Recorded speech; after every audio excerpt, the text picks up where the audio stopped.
Hello everyone, welcome to Shivam coaching classes. आज मैं आपको पढ़ाऊंगी प्रश्नों को। तो अभी तक अगर आपने मेरे चैनल को लाइक शेयर एंड सब्सक्राइब नहीं किया है तो सबसे पहले मेरे चैनल को लाइक शेयर एंड सब्सक्राइब जरूर कीजिए और मेरे वीडियो को लास्ट तक जरूर देखिए। तो देखते हैं हम प्रश्न नंबर 1। निम्न संख्याओं में से कौन सी संख्या पूर्ण घन है और कौन सी नहीं। तो हमें इन संख्याओं को ये ज्ञात करना है कि यहाँ पर कौन सी संख्याएं पूर्ण घन है और कौन सी नहीं। तो इसके लिए हम गुणनखंड विधि अपनाएंगे। आइए मैं आपको बताती हूँ गुणनखंड विधि से हम कैसे प्रश्न को सॉल्व करेंगे। पहला है हमारे पास 125।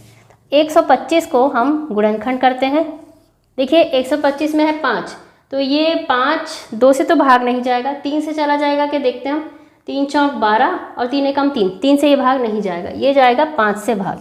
5 दूनी 10, 2 बचा और 5 पंचे 25। फिर से 5 पंचे 25 और 5 एकम 5। तो देखिए यहाँ पर 5 गुणा 5 गुणा 5, 5 के 3 जोड़ियाँ 3 अंक आए हैं। 5 के 5 हमारा 3 बार आया है, मतलब 5 नंबर का एक जोड़ा बना है जो कि 3 अंकों का है।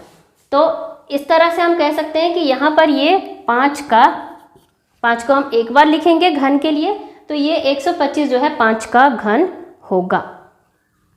दूसरा हम देखते हैं 800। 800 को हम गुणनखंड करते हैं।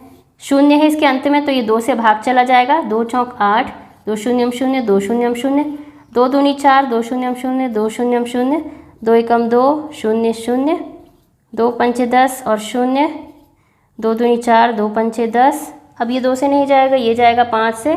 5 पंचे 25 और 5 एकम 5। अब देखिए जोड़ियाँ कैसे बनी। देखिए हमारे पास 2 के 3 अंक है और उसके बाद 2 का 2 ही है, तीसरा नहीं है, और 5 के भी 2 है।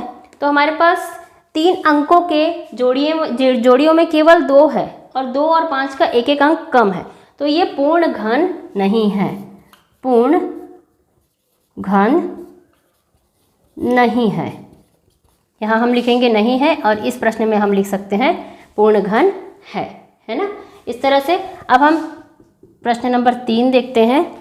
तीसरा है 729। 729 को हम गुणनखंड करते हैं। 2 से तो ये नहीं जाएगा, ये जाएगा 3 से। 3 दूनी 6, 1 बचा। 3 चौक 12, 3 तिया 9। फिर से 3 से करेंगे हम। 3 अट्ठे 24, 3 एकम 3, 3 दूनी 6, 2 और 1, 3 सत्ते 21, 3 नियम 27, 3 तिया 9 और 3 एकम 3।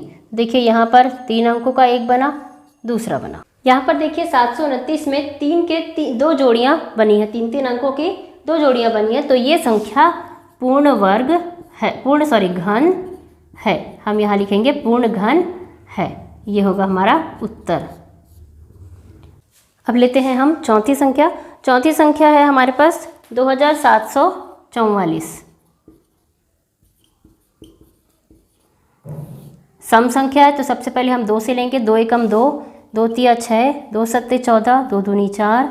फिर से 2 से, 2 छक्के 12, 2 अट्ठे 16, 2 छक्के 12, 2 से 2 तिया 6, 2 चौक 8, 2 तिया 6। अब ये 3 से भाग जाएगा क्या? नहीं जाएगा, ये जाएगा 7 से। 7 ते 21, 7 चौक 28, 7 पंचे 35, 7 चौक 28 लेंगे हम। 6 बचेगा, 6 और 3 63 हुआ, 7 नियम 63। इसके बाद होगा 7 ती 49 और फिर 7 एकम 7। तो देखिए यहाँ पर 2 का 3 अंकों का एक जोड़ा बना और 7 का एक जोड़ा बना, तो ये भी पूर्ण घन है, पूर्ण घन है। इसे हम लिखेंगे पूर्ण घन संख्या है ना। अब होगा हमारे पास 5वां प्रश्न 22,000। 22,000 को हम करते हैं गुणनखंड। 2 एकम 2 एकम 0 0 0, 2 पंचे 10, 2 पंचे 10, 0 0। फिर से 2 दूनी 4, 1 बचा यहाँ से, 2 सत्ते 14, फिर 1 बचा, 2 पंचे 10, 2 शून्यम 0। फिर 2 से 2 एकम 2, 2 तिया 6, 2 सत्ते 14, 2 पंचे 10। अब इसको हम 3 से भाग दे के देखते हैं। 3 चौक 12, 1 और 7, 3 पंचे 15, 2 और 5 नहीं जाएगा, ये भाग नहीं होगा 3 से।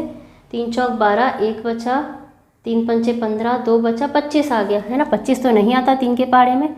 अब हम यहाँ पर ले लेते हैं 5, 5 दूनी 10, 10 जाने के बाद यहाँ पर 3 बचा 37 हुआ, 5 सत्ते 35, 2 बचा 5 पंचे 25, फिर से 5 से लेंगे 5 पंचे 25, 5 पंचे 25, फिर 5 से 5 एकम 5 एकम। अब ये 11 तो किसी से भाग नहीं होता, तो 11 एकम।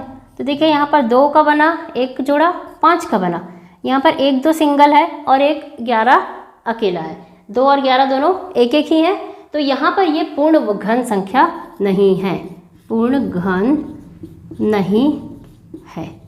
तो इस तरह से हम ज्ञात कर सकते हैं कि संख्याएं पूर्ण घन संख्या है अथवा नहीं। अब छठवीं आखिरी संख्या बची हमारे पास 832। 832 को हम करते हैं गुणनखंड 2 से, 2 चौक 8, 2 एकम 2, 2 छक्के 12, फिर से 2 से, 2 दूनी 4, 2 शून्य शून्य, 2 अट्ठे 16, फिर से 2 से, 2 एकम 2, 2 शून्य शून्य, 2 चौक 8, 2 पंचे 10, 2 दूनी 4, 2 दूनी 4, 2 छक्के 12, 2 से 2 एकम 2, 2 तिया 6। इसके बाद 13 से सीधे ये भाग चला जाएगा, 13 एकम 13, क्योंकि 13 किसी से भी भाग नहीं जाती।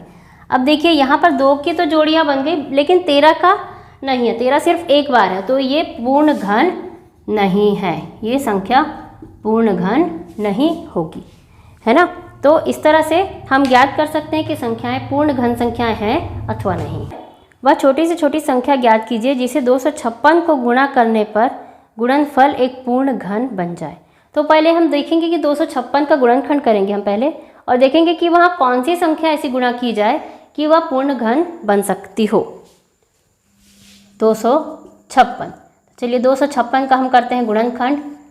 2 एकम 2, 2 दूनी 4, 2 अट्ठे 16, फिर से 2 से, 2 छक्का 12, 2 चौके 8, 2 तिया 6, 2 दूनी 4, 2 एकम 2, 2 छक्के 12, 2 अट्ठे 16, 2 चौक 8, 2 दूनी 4 और 2 एकम 2। देखिए यहाँ पर 1 2 और तीसरा जो पेयर बना उसमें सिर्फ 2 संख्याएं हैं, 2 का सिर्फ 2 है। तो यहाँ पर हम 1 2 से एक बार हम 2 से गुणा करेंगे, उससे हमारा यहाँ पर 1 2 और आ जाएगा, तो ये संख्या पूर्ण घन बन जाएगी। तो चलिए हम 256 को गुणा करते हैं 2 से। 2 छक्के 12 का 2, 2 पंचे 10 और 11 की 1, 2 दूनी 4 और 1 5, ये संख्या बन गई 512। अब हम 512 का फिर से गुणनखंड करते जांच करते हैं कि सही में ये पूर्ण वर्ग बन पाई है या नहीं। 2 दूनी 4, 2 पंचे 10, 2 छक्के 12, 2 एकम 2, 2 दूनी 4, 2 अट्ठे 16, 2 छक्के 12, 2 चौक 8, 2 तिया 6, 2 दूनी 4, 2 एकम 2, 2 छक्के 12, 2 अट्ठे 16, 2 चौके 8, 2 दूनी 4 और 2 एकम 2। ये देखिए 1 2 और ये 3, तीनों पेयर यहाँ पर बन गए 2 के 3 बार।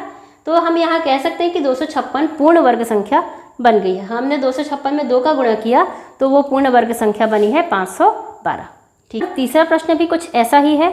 वह छोटी से छोटी संख्या ज्ञात कीजिए जिसे 1352 को गुणा करने पर गुणनफल एक पूर्ण घन बन जाए। बिल्कुल सेम क्वेश्चन है, तो यहाँ पर भी हम वही काम करेंगे। 1352 का पहले हम गुणनखंड करेंगे। 2 छक्के 12, 2 सत्ते 14, 2 छक्के 12, फिर से 2 तिया 6, 2 तिया 6, 2 अट्ठे 16, 2 एकम 2, 2 छक्के 12, 2 नियम 18। अब ये बना 169। 169 भाग जाता है 13 से 13 बार में, क्योंकि 13 का वर्ग होता है 169। तो यहाँ पर 13 तेरम 169 और 13 एकम 13। तो देखिए यहाँ पर 2 का तो एक जोड़ी बना, लेकिन 13 में हम अगर 1 और 13 का गुणा कर दें, यहाँ पर 13 2 बार आया, अगर हम 1 बार और 13 का गुणा कर दें तो यहाँ पर ये जो संख्या है वो पूर्ण घन बन जाएगी। तो 1352 में हम गुणा करते हैं 13 का। तो देखिए 3 दूनी 6, 3 पंचे 15 का मैं 13 से भी कर सकती हूँ, लेकिन मैं 3 से गुणा कर रही हूँ ताकि कोई गलती ना हो, गलती के चांसेस ना रहे। और वैसे 13 से डायरेक्ट हमें गुणा करना चाहिए। 3 दूनी 6, 3 पंचे 15 की 5, हासिल आई 1, 3 3 9 और 1 10 का 0, हासिल आई 1, 3 एकम 3 और 1 4, 2 5 3 1 6 7 5 7 1 17,576। तो हमारी संख्या बनी 17,576। अब इसका हम करते हैं गुणनखंड। देखिए 2 से 2 अट्ठे 16, 1 और 5, 2 सत्ते 14, 1 और 7, 2 अट्ठे 16, 2 अट्ठे 16। फिर से 2 से, 2 चौके 8, 2 तिया 6, 1 बचा, 2 नियम 18, 2 चौके 8, 2 दूनी 4, 2 एकम 2, 2 नियम 18, 2 सत्ते 14। अब ये 2 से जाएगा क्या? नहीं जाएगा। अब इसको हम 13 से गुणा करके देखते हैं। 13 एकम 13, 2197 को हम भाग देते हैं 13 से। 13 एकम 13, 14 15 16 17 18 19 20 21, 8 बचा यहाँ पर, 9 को लिया हमने 89, 13 तिया 39, 13 चौक 52, 13 पंचे 65, 13 छक्का 78, 78 लेंगे हम यहाँ, 13 छक्के 78, 9 में से 8 गया 1, 8 में 7 गया 1, 117। 13 नियम 117 होता है, ये हो गया भाग। अब यहाँ पर आ जाएगा 169, 13 13 169, 13 एकम 13। देखिए यहाँ पर 2 आया 3 बार और 13 आया 3 बार, तो ये संख्या 13,576 पूर्ण घन है। हमने 1352 को गुणा किया 13 से, जिससे कि ये संख्या पूर्ण घन संख्या बन चुकी है। तो स्टूडेंट्स, आज के इस वीडियो में बस इतने ही प्रश्न। अगले वीडियो में हम देखते हैं अगली प्रश्नावली को। तब तक के लिए धन्यवाद।